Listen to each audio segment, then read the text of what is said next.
সকালবেলা সূর্য দেখতেছেন বিভিন্ন পুকুর পাড়ে চলে আসছি এক পুকুর পাড়ে।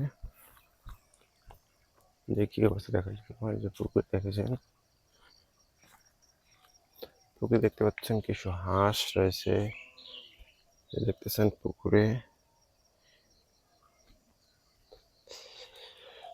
মানুষের আনাগোনা সচরাচর লেগে থাকে। যে পুকুরে সাঁতার কাটে যে হাঁস, সেই হাঁসের অপরূপ মনোরম দৃশ্য দেখতে অন্যরকম লাগে।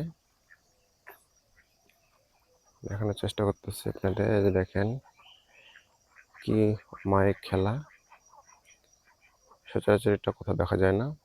এটা শুধুমাত্র গ্রামাঞ্চলে দেখা যায় থাকে। গ্রামের পরিবেশ, এই যে পুকুর সঙ্গে ধান ক্ষেত। ধান প্রায় ওঠার শেষ মৌসুম, এই জন্য দেখতেছিলেন যে কি অবস্থা।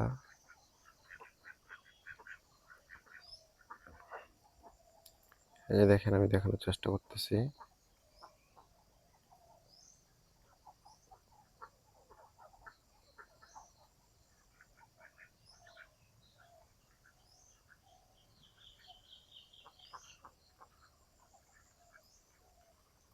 এই যে পুকুর,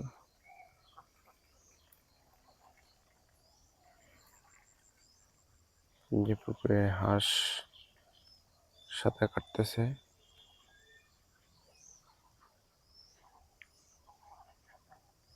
কোনো এক জায়গায় মন থাকে না হাঁসের। এই যে দেখতেছেন, এই যে চলে যাচ্ছে।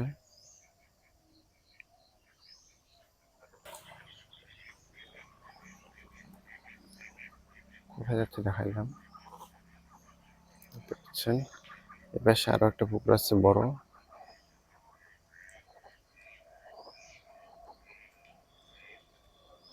এই যে দেখতেছেন,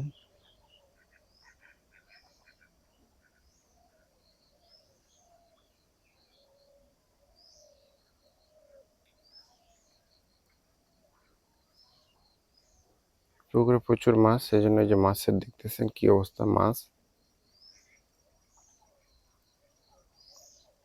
এই যে পানিতে এত, এগুলা সব মাছের আনাগোনা। যদি কারো কিছু বলার থাকে, জানার থাকে, আমাকে কমেন্টে জানান, আমি কমেন্টে উত্তর দেওয়ার চেষ্টা করব।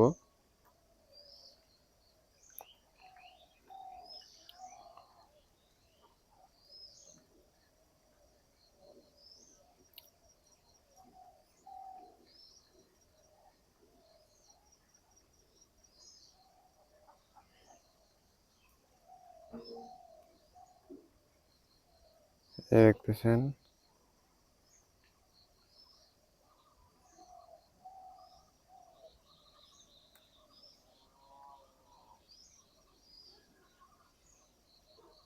কি অপরূপ সমাজের সমারোহ দেখতে পাচ্ছেন। দেখানোর চেষ্টা করলাম। যদি কারো কিছু জানার থাকে, বলার থাকে, আমাকে জানায়েন, আমি উত্তর দেওয়ার চেষ্টা করব। এই যে দেখতেছেন, এটা হচ্ছে ধান ক্ষেত। ধান ক্ষেতের আমরা যে একটা গান হচ্ছে, ধন্যে ধান্যে পুষ্পে ভরা আমাদের এই বসুন্ধরা। ধন্য ধন্য বলতে দেখতেছেন যে ধন্য ধান্যে পুষ্পে ভরা যে আমাদের এই বসুন্ধরা। বসুন্ধরা মানে পৃথিবীকে বসুন্ধরা মানে থেকে মাতা বলা হয়। আবার এই যে দেখতেছেন, ধন্য ধান্যে পুষ্পে ভরা। পুষ্পে ভরা না বললেই নয়। এই যে দেখতেছেন যে ধান ক্ষেতের মধ্যে কি পরিমাণ ধান হয়েছে। এই যে দেখতেছেন, সচরাচর এই জিনিসটা দেখা কোথাও যায় না। এই যে আমি আজকে ধান খেতে চলে আসছি, তার সঙ্গে পুকুরে ছিলাম। এখন একটি ধান ক্ষেত দেখানোর চেষ্টা করতেছি আপনাদের, যে কিরকম কি হয় সেটাই দেখার সাময়িক প্রচেষ্টা। যে সচরাচর তো বলি, এই যে সকাল সকাল সূর্য উঠছে পূর্ব দিকে, কেবল সাড়ে 7:30 বাজে। এই 7:30 সকালে আমি কি করতেছি আপনাদের এখন দেখালাম। যদি কারো কিছু জানার ইচ্ছা থাকে, বলার থাকে, আমাকে কমেন্টে জানান, আমি কমেন্টে উত্তর দেওয়া। এই যে এখানে আর একটা জিনিস, সেটা হচ্ছে কৃষকের দুর্ভাগ্য বলা চলে। কোনো এক সময় মনে করেন যে বৃষ্টি হয়েছে বা বৃষ্টির সঙ্গে সঙ্গে বাতাস ছিল, বাতাসের কারণে এই ধানটা পড়ে গেছিল।